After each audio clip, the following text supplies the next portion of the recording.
네, 여러분 안녕하세요. 3주차 강의입니다. 제2장 행정작용 문제 및 해설, 제1절 행정상 입법 문제풀이 들어가겠습니다. 1번 법규 명령에 관한 설명으로서 가장 타당하다고 생각되는 것은 근거 법령이 소멸되었다고 해서 법규 명령이 당연히 소멸되는 것은 아니다. 법규 명령이 헌법이나 법률에 위배되는지에 관한 심사는 헌법재판소만 담당한다. 법규 명령은 공포일로부터 즉시 시행하는 것이 원칙이다. 법규 명령은 일반적 포괄적 위임에 의하여 벌칙을 창설할 수 있다. 법규 명령에 관한 설명으로 가장 타당한 거 찾아야 되죠. 가입니다. 근거 법령이 소멸되었다고 해서 법규 명령이 당연히 소멸되는 것은 아니다. 맞다는 것이죠. 한번 보겠습니다. 그래서 헌법 제107조 2항은 법원에 의한 법규 명령의 통제를 명시하고 있습니다. 특별한 규정이 없는 한 공포일로부터 20일을 경과함으로써 시행이 되죠. 즉시 시행하는 것은 없죠. 법규 명령은 개별적 구체적으로 위임한 경우에만 벌칙을 창설할 수가 있다. 법률의 위임에 의하여 또는 법률을 집행하기 위해서 행정권에 의하여 제정되는 법 규범으로는 국가기관이 물론 국민에 대해서도 직접 구속력을 갖는 일반적 추상적 규율을 말합니다. 규율이란 생활관계를 일방적이고 구속적으로 확인하고 형성하는 고권적 명령으로 정의가 됩니다. 일반적이라 함은 불특정 다수인의 대상으로 함을 의미하고 추상적이라 함은 불특정 다수 사건에서 적용됨을 의미합니다. 형사소송법의 명령, 즉 사회봉사명령 등과 같은 보안처분이나 집행명령 같은 집권명령 또한 형식적으로 명령이지만 행정기관이 행정으로 입법하는 법규로서의 명령과는 구분이 되고 있습니다. 행정상 입법의 종류가 이제 표에 나와 있는데요. 우리가 국회 입법과 행정상 입법으로 나뉠 수 있겠습니다. 국회 입법은 법률이 적용이 되고 있고요. 행정상 입법은 더 세부적으로 나눠지는데요. 국가행정상 입법과 자치입법이 들어가겠습니다. 국가행정상 입법에는 법규명령과 행정규칙이 있는데요.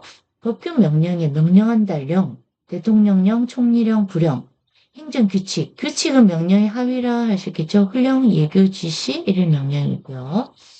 자치입법을 보실까요? 우리 자치입법하면 자치법규 있죠.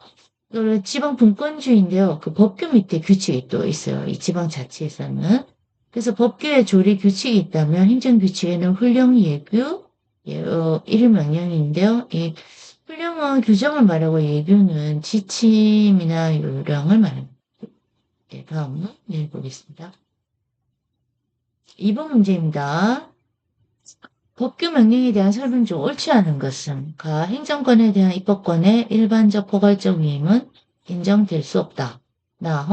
헌법에서는 법률을 정하는 것으로 규정된 사항이라도 법규 명령에 위임할 수 있다는 것이 일반적인 견해다. 법률에 의하여 위임된 사항을 정부 하위 명령에 재위임하는 것은 금지된다. 집행명령의 제정에는 법률의 명시적 수권이 필요하다. 옳지 않은 것은 네, 볼까요? 명령은 국회 의결을 거쳐 제정되는 법률에 반대되는 개념입니다. 국가의 법령으로서 국회 의결을 거치지 않고 행정기관에 의해서 제정되는 것이죠. 대한민국 헌법 제75조 제95조에 나타나 있고요. 명령은 법률보다 하위의 법이므로 법률에 위배되는 명령이나 상위 명령에 위배됨이 인정되지 않습니다. 그래서 이게 상위법 우선의 원칙이라고 하죠. 현행법상 명령은 위임명령과 집행명령으로 구분되고 형태로는 대통령령, 총리령, 부령이 있고요. 실정법에서는 시행령, 신규칙 등의 법규 명령에 해당됩니다. 우리가 법을 크게 볼 때 헌법, 법률, 명령, 규칙 이렇게 내려오겠죠. 그 순서대로 내려오는데 하위의 법은 상위의 법을 이길 수가 없어요. 상위법 우선의 원칙이고요. 집행명령은 위임명령과 달리 수권법이 필요하지 않습니다. 행정입법에 대한 위임의 경우 일반적이고 포괄적인 위임은 원칙적으로 금지됩니다. 특히 백지 위임은 허용되지 않고 있습니다. 3번 문제입니다. 행정 입법에 대한 설명으로 가장 부적절한 것을 고르시오. 일반 행정법에서는 행정입법은 크게 법규명령과 행정규칙으로 분류됩니다. 통상 법규명령은 다시 위임명령과 집행명령으로 분류되고요. 현대사회에서는 행정입법이 점점 강화되고 있습니다. 행정규칙이 항상 행정법의 법원이 될 수 있다는데 학설과 판례는 의견 일치가 되어 있습니다. 네, 여기서 정답은 라가 부적절합니다. 라는 좀 보기 내용도 그래요. 뭔가 항상 행정의 법원이다. 이런 말 위험하고요. 학술과 판례가 의견 일치가 되어 있다. 이런 표현도 상당히 문제가 됩니다. 내용 보시면 풀이 내용에 행정입법은 실정법상의 용어가 아닌 학문상 관념으로 행정권이 일반적 추상적 규범을 정립하는 작용을 뜻합니다. 위임입법, 종속입법, 중입법 등으로 불리기도 하며 행정입법은 법규 명령과 행정규칙으로 구분할 수 있습니다. 행정규칙의 법규성에 대해서는 비법규성과 법규성술로 견약하려며 판례도 기본적으로 법규성을 부인하나 이를 인정하는 판결도 있습니다. 이건 외우기보다는 이 3번 문제라 여기에 대한 지문에 좀 문제가 있음을 이해하시면 좋겠습니다. 4번 문제입니다. 네, 다음 중 행정규칙에 관한 설명으로 옳지 않은 것은 행정규칙은 원칙적으로 대외적 효력을 가지지 않는다. 행정규칙을 위반하여 처분을 행한 공무원은 징계 책임을 진다. 행정규칙의 제정으로 법령의 속권을 유하지 않는다. 행정규칙은 공포를 효력 발생의 요건으로 한다. 옳지 않은 것은 라입니다. 라 부분이 왜 틀렸냐면요. 행정규칙은 공포가 효력 발생 요건이다. 일단 질문 문제가 많고요. 수면 기간에 도달한 때 효력이 발생하는데요. 일일이 그 규정을 확인하셔야 됩니다. 행정규칙은 내부적 규율로서 원칙적으로 법원과 국민에 대한 구속력이 없습니다. 그러니까 규칙, 조례 이런 것은 공권력이 동원되지는 않습니다. 이를 비법규성이라고 합니다. 예외적으로 대법원이 만든 행정규칙은 국민을 구속하는 능력은 없을지라도 대법원과 하위법원을 구속하는 능력은 있다라고 보고요. 행정규칙 기본법 제4조 규제 법정주의에 보시면요. 규제는 법률에 직접 규정하되 규제의 세부적인 내용은 법률 또는 상위 법령에서 구체적으로 범위를 정하여 위임한 바에 따라 대통령령, 총리령, 부령 또는 조례 규칙으로 정할 수가 있습니다. 다만 법령에서 전문적 기술적 사항이나 경미한 사항으로서 업무의 성질상 위임이 불가피한 사항에 대하여는 구체적으로 범위를 정하여 위임한 경우에는 고시 등으로 정할 수도 있습니다. 대표적으로 기술적 사항이 매우 가변적이고 복잡한 경우에는 법률은 물론 대통령과 같은 법규 명령으로도 대응하기 어려울 때가 있습니다. 이때는 법률에서 고시에게 위임하도록 할 수 있는데 고시 자체가 행정규칙의 일종이므로 이러한 종류의 고시는 법규성을 지니게 됩니다. 이것을 법령 보충 규칙이라고 합니다. 행정 효율과 협업 촉진에 관한 규정에서는 법규성을 갖는 행정규칙을 법규 문서로 지칭합니다. 반면에 여타 행정규칙은 비법규성을 갖는데 대표적으로 행정기관이 그 하급기관이나 소속 공무원에 대하여 일정한 사항을 지시하는 문서의 경우 지시문서, 행정기관이 일정한 사항을 일반인에게 알리는 경우 그런 공고문서가 있죠. 특히 행정기관 내부 사항을 규율하는 행정규칙인 지시문서는 법령상의 근거가 존재할 이유는 없습니다. 그러니까 법적인 근거를 갖고 존재한다고는 할 수가 없다는 것이죠. 또한 중다양한 예외가 있는 경우에는 법령의 위임이 있는 경우에는 물론 법규로서 효력을 갖게 되기도 하는데요. 이제 예외의 원칙에 해당이 되겠죠. 네, 이제 표가 하나 나옵니다. 보시면요. 지시문서, 공고문서가 있는데요. 이 지시문서에는 훈령, 지시, 예규, 일일 명령. 공고문서에는 고시, 공고 이렇게 들어가 있죠. 한번 보시면 훈령은 어떨까요? 상급기관이 하급기관에 대하여 장기간에 걸쳐서 그 권한의 행사를 일반적으로 지시하기 위해서 발하는 명령입니다. 지시는 상급기관이 직권 또는 하급기관의 문의에 대해서 하급기관의 개별적으로 발하는 명령이고요. 예규는 행정사무의 통일을 기하기 위하여 반복적 행정사무의 처리 기준을 제시하는 법규 문서 이외의 문서입니다. 일일 명령은 당직 출장 시간에 근무 휴가 등 일일 업무에 관한 명령이고요. 형식을 보시면요. 훈령은 조문 또는 시행문이고요. 지시는 시행문, 예규는 조문 또는 시행문, 일일 명령은 시행문 또는 회보 정도 되겠네요. 일련 번호가 나가는 방법, 훈령은 누차적으로 체크가 되고요. 지시는 연도, 그 해 연도 표시이고, 예규도 누적된 연도, 일일 명령은 연도별, 그 해 연도가 들어가겠죠. 공고문서에서 고시공고, 고시의 의의는 법령이 정하는 바에 따라 일정한 사항을 일반에게 알리기 위한 것이고요. 공고는 일반에게 알리는 것입니다.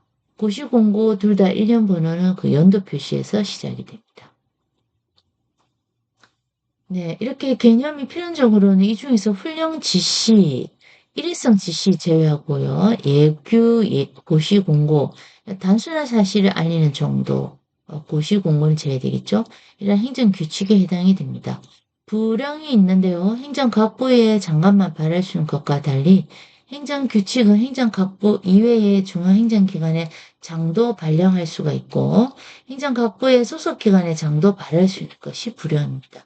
예컨대 법제처 훈령, 법제처 예규, 국립국어원 예규, 국립국어원 예규 등등이 있겠습니다. 5번 문제 보시겠습니다. 네, 다음 중 일반 행정규칙에 관한 설명 중 올바르지 않은 것입니다. 행정규칙은 공포를 위하지 않습니다. 행정규칙 위반은 징계 사유가 됩니다. 행정규칙의 제정에는 법률 유보의 원칙이 적용됩니다.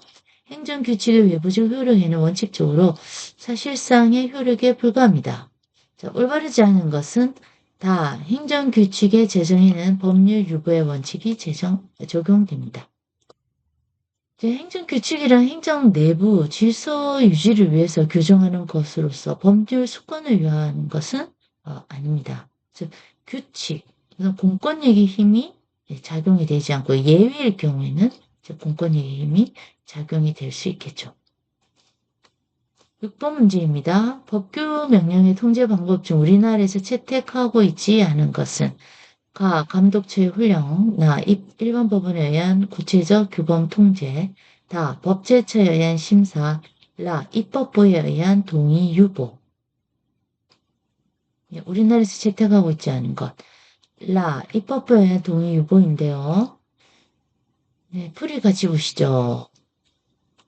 입법부에 의한 동의 유보는 법규 명령에 대한 입법법의 통제 방법은 해당이 되지만 우리나라에서 채택하고 있는 제도라고는 할 수 없습니다. 1부 보시면요. 1회에 의한, 의회에 의한 통제, 간접 통제. 간접 통제는 국정감사 또는 조사권, 국무총리 등에 대한 질문권, 국무총리, 국무위원 등에 대한 해임 건의권, 대통령에 대한 탄핵 소추권, 오타조 탄핵이 아니라 탄핵입니다. 행정부 감시 및 비판권이 있어서 행정에 의한 법규 명령을 통제할 수가 있습니다. 직접 통제입니다. 직접 통제는 의회의 제출 절차, 의회 동의 유도 등 이러한 동의 유도제는 채택하지 않죠. 2번 행정기관에 의한 통제, 상급 행정청의 지휘감독권을 통한 통제, 법제처의 법규 명령, 절차를 통한 통제, 중앙행정심판위원회의 법령 개선에 관한 통제권. 3. 법원에 의한 통제가 무엇이냐. 구체적 규범 통제, 추상적 규범 통제가 있고요. 이 추상적 규범 통제는 조례만 예로 인정이 되고요. 직접 통제 방식, 간접적 통제 방식이 있습니다. 풀이 내용도 상당히 이제 난해한 부분이 있는데요. 여기서 이 문제를 접했을 경우 우리는 채택하고 있지 않는 걸 찾아야 되죠. 입법부의 동의보 없습니다. 이렇게 좀 심플하게 이해하고 암기하셔도 좋겠습니다. 다음 문제 7번입니다. 다음 중 행정입법에 대한 통제에 관한 설명 중 맞지 않는 것은 동의권의 유보에 의한 국회 통제는 직접적 통제한 방법이다. 감독청의 감독권 행사는 행정입법에 대한 자체적 통제한 방법이다. 다 현행법상 행정입법에 대한 추상적 규범 통제가 활용되고 있다. 라. 행정입법의 통제는 국민의 권리 보호를 위한 관점에서 고려되고 있다. 자, 행정입법에 대한 통제에 관해서 문제는 틀린 것이죠. 다. 추상적 규범 통제라는 용어, 추상적, 이런 키워드 들어가서는 안 됩니다. 풀이 보시면요. 우리나라의 경우 행정입법의 통제는 구체적인 규범 통제입니다. 즉 재판에 전제가 된 경우에 한해서만 심사가 허용된다고 보면 되겠습니다. 예외적으로 조례가 추상적 규범적 통제가 인정되고 있습니다. 그러나 여기서 현행법상 행정입법은 추상적이 아니라 구체적이다. 이렇게 보시면 되겠습니다. 2절 행정행위입니다. 1번 문제 통설, 판례에 의할 때 부관에 관한 기술로서 타당한 것은 자, 가 행정행위의 부관이란 행정행위의 효력 범위를 보다 자세히 정하기 위하여 주된 행정행위에 부과된 종된 의사표시를 말한다. 나 부관은 주된 행정행위로부터 독립한 별개의 행정행위다. 다 행정행위의 부관과 행정행위의 내용상 제한은 구분된다. 라 부관은 행정행위 등 공법의 영역의 특유한 제도다. 네. 자, 여기서 문제가 통설 판례에 의할 때 부관에 관한 기술로 맞는 거 찾아야 되겠죠? 정답은 다. 행정행위의 부관과 행정행위의 내용상 제한은 구분이 된다. 그래서 행정의 부관과 행정의 내용, 그 제한은 구분된다는 것인데요. 하나를 보겠습니다. 가, 부관은 행정행위의 효과를 제한하기 위하여 붙여진 것이다. 네. 자, 나, 부관은 통설 또는 소수설에 의하여 주된 내용에 부과된 종된 의사표시 또는 주된 행정행위에 부과된 종된 규율이라 하여 독립된 별개 행위가 아니라고 본다. 그래서 독립된 별개 행위는 아니죠. 다. 행정행위의 내용에 제한은 법령상 행정행위에 주어진 일반적 효과를 제한하는 것이다. 따라서 그것은 행정행위와는 구분되는 것으로 행정행위의 내용에 부과된 부관과는 구별이 된다. 그래서 다가 타당하고요. 라, 조건, 기한 등은 민법상에서도 인정되기 때문에 공법의 영역에 특유한 제도다라고 볼 수 없습니다. 부관은 공법, 민법 다 그 영역에 들어가 있다고 보시면 되겠습니다. 2번 문제입니다. 다음 중 부관을 붙이기가 가장 적당치 않다고 생각되는 것은 가, 건축허가, 나, 공유, 수면, 매립면허, 다, 음식점의 영업허가, 라, 외국인의 귀화허가.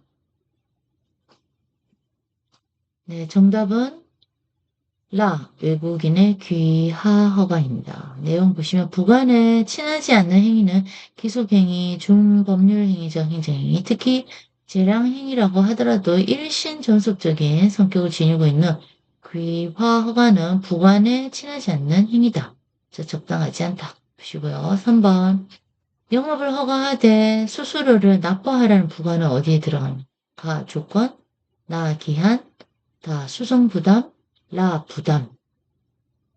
수수료를 납부해라, 부담해라 이렇게 외우시면 되겠네요. 라 부담입니다.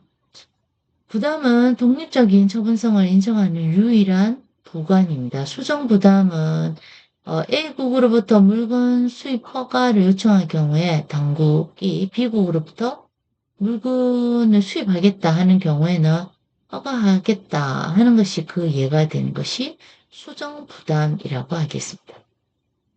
그래서 여기서는 이제 영업을 허가하는데 수수료를 납부해라. 깔끔하게 수수료 납부 부담하는 허가 부관, 부담이다. 이렇게 보시면 되겠죠.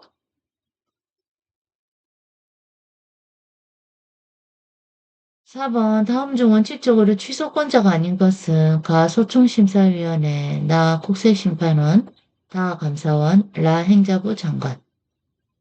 취소권자가 아닌 자 다입니다. 감사원은 아닙니다. 풀이 보실까요? 행정행위의 취소권자는 당해 처분을 한 처분청이며 예외적으로 감독청이 된다. 감사원은 감사기관으로서의 성질을 갖고 있기 때문에 감사로 인한 지적사항에 대하여 해당 기관에 조치할 것을 통보하지만 당해 사건에 대해서 직접적인 처분 등의 취소는 하지 못한다 보시면 되죠. 요 감사원 독립된 기관인데요. 혹시 가나라를 이해를 못했다 하더라도 원칙적으로 취소권자가 아닌 자, 그 권한을 가지고 있다. 취소 권한은 없다. 감사원. 이렇게 기억하시면 또 암기에 유리하시겠습니다. 5번 수익적 행정행위의 일반적 성격으로 보기 어려운 것은 가 절체 규제 강화, 나 재량성 인정, 다 부과한 가능, 라 쌍방적 행정행위. 가입니다. 절차 규제 강화는 수익적 행정행위의 일반적 성격으로 보기 어렵습니다. 수익적 행정행위는 부담적 행정행위와는 달리 절차적 규제가 완화된다고 볼 수 있겠습니다. 이외에도 취소, 철회 제한, 법률 위반의 완화 및 의무 실행의 강제성 등이 배제됨을 들 수 있겠습니다. 6번 형식적 행위에 관한 설명입니다. 옳지 않은 것은 가 제3자를 위한 형식적 행위에는 인가와 대리가 있다. 나 형식적 행위인 특허는 언제나 추론을 전제로 한다. 다 사인에 대하여 특별한 권리 능력 기타 법적 지위를 설정 변경 박탈하는 행위를 말한다. 라 형성적 행위는 준법률 행위적 행정행위에 속한다. 옳지 않은 것은 라 풀이 보실까요? 법률 행위적 행정행위에 명령적 행위, 형성적 행위가 있고 또 준법률적 행정행위에는 확인, 공증, 통지, 수리가 있는데요. 앞서 말씀드린 명령적 행위에는 하명, 허가, 면제 있고요. 형성적 행위에는 특허, 인가, 대리가 있습니다. 문제에서 형성적 행위에 관한 설명으로 틀린 거 찾아라 했죠. 그래서 라의 형성적 행위는 준법률 행위적 행정행위다. 이렇게 돼 있는데요. 어때요? 법률 행위적 행정행위가 맞습니다. 7번 문제입니다. 행정행위의 효력에 관한 기술 중 틀린 것은 무엇인가? 네. 가 불가쟁력이 발생한 행정행위에 대한 항고소송에 대해서는 부속법한 것으로 각하된다. 나 행정행위의 공권력은 부당한 행위 또는 단순 위법한 행정행위에 대하여 인정된다. 다 행정행위의 집행력은 의무가 부과되는 명령적 행정행위에서 문제되는 의무 부과와 관계없는 형성적 행위에서는 문제가 되지 않는다. 라 불가 변력은 모든 행정행위에 대하여 일반적으로 인정된다. 자, 정답은 라입니다. 자, 일단 지문에 모든 행정행위에 대하여 일반적으로 인정된다. 이런 지문 좀 조심하셔야 됩니다. 모든 행정행위. 네, 잘 나오지 않습니다. 자, 불가 변력이 발생하는 행정행위는 1번 준사법적 행위로서 확인적 행위가 돼야 되고 2번 수익적 행정행위에 있어서 취소권이나 철회권이 제한되는 경우 3번 법률의 규정에 의한 경우 4번 공공복리를 이유로 하는 경우 예컨대 사정 재개의 경우 이런 것들이 들어가 있죠. 그래서 왜 라 틀렸느냐. 모든 행정행위에 대해서 일반적으로 인정되는 것이 아니라 정해져 있다는 것이죠. 준사법적, 수익적, 법률의 규정, 공공복리를 이유로 한 것, 이런 것들에 대해서만 행정행위에 대해서 인정될 수가 있다. 그런 것입니다. 8번. 행정행위의 효력 가운데 재판상의 성결 문제와 관련이 있는 것은 가 집행력, 나 형식적 확장력, 다 존속력, 라 구성유권적 효력이 들어가 있습니다. 정답은 라입니다. 구성유권적 효력. 자, 재판상 성결 문제와 관련이 있다는 것이죠. 풀이 보실까요? 재판상 성결 문제와 관련이 있는 것은 공정력입니다. 특히 공정력의 문제를 최근에 들어서 구성요건적 효력으로 이해해서 용어를 같이 보셔도 되겠습니다. 공정력 문제, 구성요건적 효력. 행정청의 행위가 무효가 아니라 취소할 수 있는 경우라고 하더라도 취소하기 전에는 행정청의 의사는 다른 국가기관의 의사를 구속하는 힘을 가진다고 합니다. 취소와 무효의 개념도 아시면 좋겠는데요.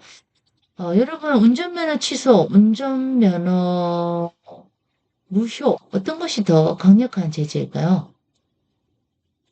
무효입니다. 무효. 취소는 그 이전에 과거에 있었던 어느 시점에 그 용납해 주는 것이고요. 인정해 주는 것이고 무효는 뭡니까? 그 전에 있었던 모든 행위가 없던 것으로 돌아가는 것이겠죠. 그래서 무효와 취소라고 나왔을 때 개념을 무효가 아니라 취소라고 할 수 있는 경우라고 하더라도 라고 말한 건 무효가 더 강력하기 때문인 것입니다. 네, 들어주셔서 감사합니다. 마치겠습니다.